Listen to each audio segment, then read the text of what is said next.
କାଲି ରାତିର କୋଇଲା ମାଫିଆ ମାନେ ମେସିନ୍ଟାକୁ ଜାଳି ଦେଇଛନ୍ତି ଜେସିବିଟାକୁ। କେଉଁ ମେସିନ୍ କହୁଥିଲେ? ଜେସିବି ଗୋଡୁନ ପୋଖରୀରେ ଦିନରେ କାମ କରୁଥିଲା, ରେଷ୍ଟ ନେଇଥିଲା ଇଭିନିଂରେ। ଥିଲା ରାତି 1:45 ବେଳେ ନିଆଁ ଲଗାଇ ଦେଇଛନ୍ତି କୋଇଲା ମାଫିଆ। ୟା ପୂର୍ବରୁ ବି ଧମକ ଦେଇଥିଲେ। ଗ୍ରିଭାନ୍ସରେ ଆମେ କମ୍ପ୍ଲେନ୍ କରିଥିଲୁ କଲେକ୍ଟର ଜିଲ୍ଲାପାଳଙ୍କୁ। ଜିଲ୍ଲାପାଳ ବି ମଧ୍ୟ ବନ୍ଦ କରିଦେଇଥିଲେ ଚୋରା କୋଇଲା ବେପାର। ଆଉ ସେମାନେ ପୁରା ଇଣ୍ଟେନସନାଲି ଗୋଟେ ରାଗ ରଖିକି ରାତିରେ ଲୁଚିକି ଏ କାମ କରୁଛନ୍ତି। ଆଉ କେଉଁ ଥାନାରେ ଏଫଆଇଆର ଦେଇଛନ୍ତି? କ'ଣ ଦେଇଛନ୍ତି? ବାଂଶଡ଼ା ଥାନାରେ ଆଜି ବାଂଶଡ଼ା ଥାନା ଏରିଆରେ ଯାଉଛି। ବାଂଶଡ଼ା ଥାନାରେ ଏଫଆଇଆର ଦେଇଛୁ। ଆଉ ହାଫିଜ୍ ସାର୍ ଏଫଆଇଆର ମଧ୍ୟ ରିସିଭ୍ କରିଛନ୍ତି। ଆଉ କ'ଣ ଥିଲା ଦେଖିଛନ୍ତି? ଯିଏକି କୋଇଲା ମାଫିଆ ମାନେ ନିଆଁ ଲଗାଇ ଦେଇଛନ୍ତି। ଆଉ କାହିଁକି ଲଗେଇଲେ, କାହିଁ କ'ଣ କାରଣ ଅଛି? କାରଣ ହେଉଛି ଏଇ ଯେଉଁ 10-15 ଦିନ ହେବ ଚୋରା କୋଇଲା ଆମ ଜିଲ୍ଲାପାଳ ଏସ୍ପି ସାର୍ ବନ୍ଦ କରିଦେଲେ। ମାନେ ପ୍ରବଳ ବିରୋଧ ଯୋଗୁଁ ଏବେ ବନ୍ଦ ହେଇଗଲା। ବନ୍ଦ ହେଇଗଲା ପରେ ସେମାନେ ରୋଜଗାରର ପନ୍ଥା ଆଉ ଚୋରି ଛଡ଼ା ଆଉ କିଛି ବିକଳ୍ପ କିଛି ନାହିଁ ତାଙ୍କ ପାଖରେ।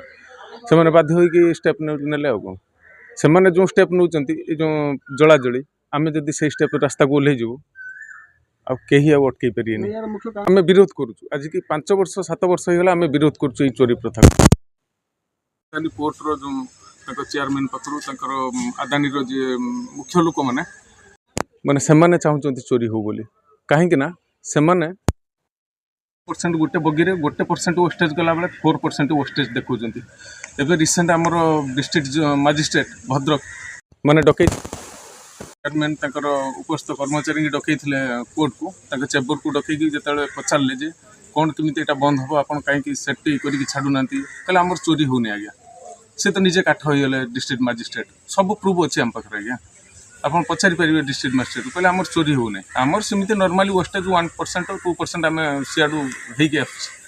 ଆଉ ନହେଲେ କେଉଁଠୁ 1% ୱେଷ୍ଟେଜ୍ ଯାଉଛି, କିନ୍ତୁ ଆମେ ତ 4% ୱେଷ୍ଟେଜ୍ ପାଉଛୁ। କ'ଣ ସାର୍ ଚୋରି ହେବ?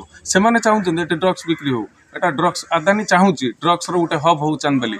ଏଠି ମର୍ଡ଼ରର ବି ହବ୍ ହେଉ। ଓଡ଼ିଶାର ମର୍ଡ଼ରର ଶୀର୍ଷସ୍ଥାନ ଡ୍ରଗ୍ସ, ମଦ, ଚୋରା ମଦ, ଗଞ୍ଜେଇ, ଏଇଟାର ପୁରା ମାନେ ଗୋଟେ ହବ୍ ହେଇଯାଉଛି। ସେମାନେ ସ୍ପେସିଫିକ୍ ଚାହୁଁଛନ୍ତି। ଗୋଟେ ମେସିନ୍ ଜାଳି ଦେଇଛନ୍ତି 40 ଲାକ୍ସର ମୋର ଗୋଟେ ମେସିନ୍ ଜାଳି ଦେଇଛନ୍ତି ଇଣ୍ଟେନସନାଲି କୋଇଲା ମାଫିଆ ମାନେ। ଆଉ ସେଇଟା ନ୍ୟାୟ ପାଇଁ ଆସିଥିଲୁ, ଆଇଏସ୍ସିଙ୍କୁ ଦେଲୁ। ଆଇଏସ୍ କହିଲେ ମୁଁ ଆକ୍ସନ୍ ନେଉଛି। ରିସେଣ୍ଟ ହାଫିଜ୍ ସାର୍ଙ୍କ ଉପରେ ଭରସା ଅଛି, ସେ ଆକ୍ସନ୍ ନେବେ ବୋଲି ପୁରା ବିଶ୍ୱାସ ଅଛି ମୋର। କୋଇଲା ଚୋରଙ୍କ ବିରୁଦ୍ଧରେ ଦିଲ୍ଲୀପ କୁମାର ଭୋଇ ଗତ ଚାନ୍ଦବାଲି ବ୍ଲକ ଗ୍ରିଭାନ୍ସରେ ଜିଲ୍ଲାପାଳଙ୍କୁ ଅଭିଯୋଗ କରିଥିଲେ।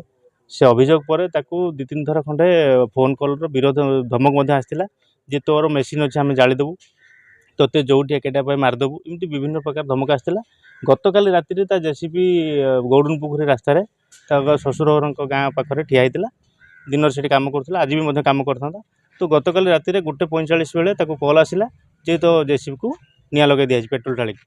ଏଇଟା ହେଉଛି କେବଳ କୋଇଲା ଚୋରଙ୍କର ଯେଉଁ ରୋଜଗାରଟା ବନ୍ଦ ହେଇଗଲା 6-7 ଦିନ ହେବ। ଭଦ୍ରକ ଏସ୍ପି ଆଉ ଜିଲ୍ଲାପାଳଙ୍କ ଅଭିଯୋଗ ପରେ ତାଙ୍କ କୋଇଲା ଚୋରି ଯେଉଁ ବନ୍ଦ ହେଇଯାଇଛି, ସେମାନେ ଯେଉଁ ଲକ୍ଷ ଲକ୍ଷ ଟଙ୍କା ଚୋରା କୋଇଲାରୁ ଆଦାୟ କରୁଥିଲେ, ସେ ବନ୍ଦ ହେଇଯିବା ପରେ ସେମାନେ ପାଗଳା ହେଇଯାଇଛନ୍ତି। ତ ସେଥିପାଇଁ ଆକ୍ରୋଶମୂଳକ ଭାବେ ତା ଜେସିବିଟା ପୋଡ଼ି ଦେଇଛନ୍ତି। ବର୍ତ୍ତମାନ ସେ ଆମେ ଆସିକି କମ୍ପ୍ଲେନ୍ କରୁଛୁ ବାଂଶଡ଼ା ଆଇଏସ୍ସିଙ୍କୁ, ଭାପି ସାର୍ଙ୍କୁ।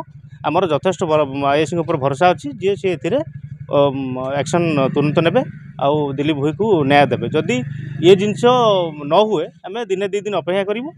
ନ ହୁଏ ବାଧ୍ୟ ହେବୁ ଆମେ ସେଇ କୋଇଲା ଚୋରି ଯେଉଁ ରାସ୍ତାରେ ଯାଉଛନ୍ତି ଚୋରମାନେ, ଆମେ ସେଇ ରାସ୍ତାକୁ ଓହ୍ଲେଇଯିବୁ।